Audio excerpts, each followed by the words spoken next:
call center Pemprov Jatim dengan Ayu ada yang bisa dibantu. Isi ulang oksigen, langkahnya harus registrasi dulu, Ibu.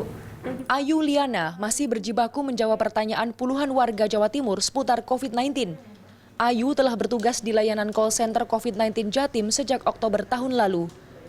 Pada awal pandemi, warga bertanya seputar virus COVID-19 dan lokasi rumah sakit rujukan.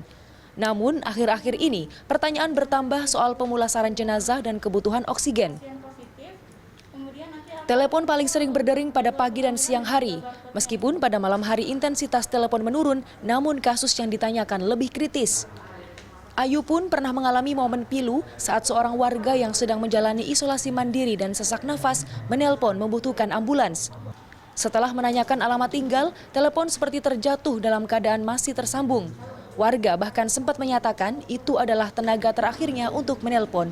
Saya coba untuk berkoordinasi dengan Satgas Covid kota setempat.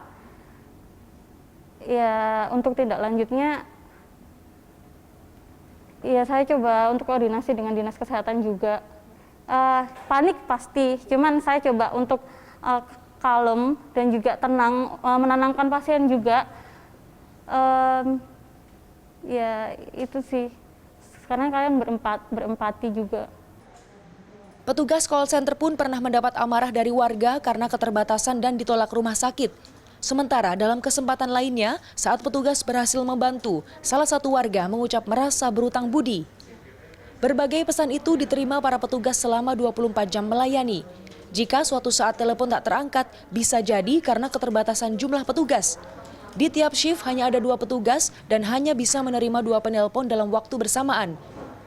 Pada saat kasus COVID melandai, sekitar 40 warga menelpon dalam satu shift. Sementara saat kasus COVID dan permintaan oksigen meningkat seperti saat ini, warga penelpon mencapai sekitar 90 per shift.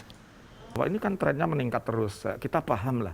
Karena ini oksigen ini begitu terlewat, tidak tersedia, maka taruhannya adalah nyawa. Begitu. Sehingga bagi kami, memberikan kesempatan masyarakat untuk mendapatkan informasi secepat mungkin adalah sebuah keniscayaan.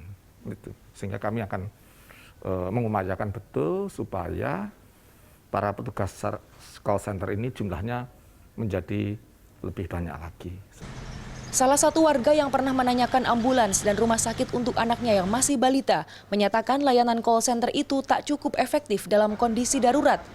Sementara salah satu warga Malang yang menanyakan isi ulang oksigen gratis dari Pemprov Jatim dan kehilangan link tiket menyatakan terbantu. Seingat saya sih langsung diangkat, tetapi kalau dia, maksud saya itu gini, dia itu nggak langsung nyambungin ke extension gitu loh, extensionnya si Dinas Kesehatan, tapi dia itu bapak baiknya telepon Dinas Kesehatan dan sampai situ kita tutup. Nah, menurut saya, ketika saya harus telepon Dinas Kesehatan, itu nggak bakalan ada dampak menurut saya. Karena apa? Ada 20, pasti kalau call center kan harus tekan 1, tekan 2, tekan 3 kah? Atau berapa kah? Nah, itu ada wasting time gitu. Beda. Kalau saya selama ini ya tidak masalah. Artinya dari sistem juga bisa diunduh, memang sistemnya berjalan baik.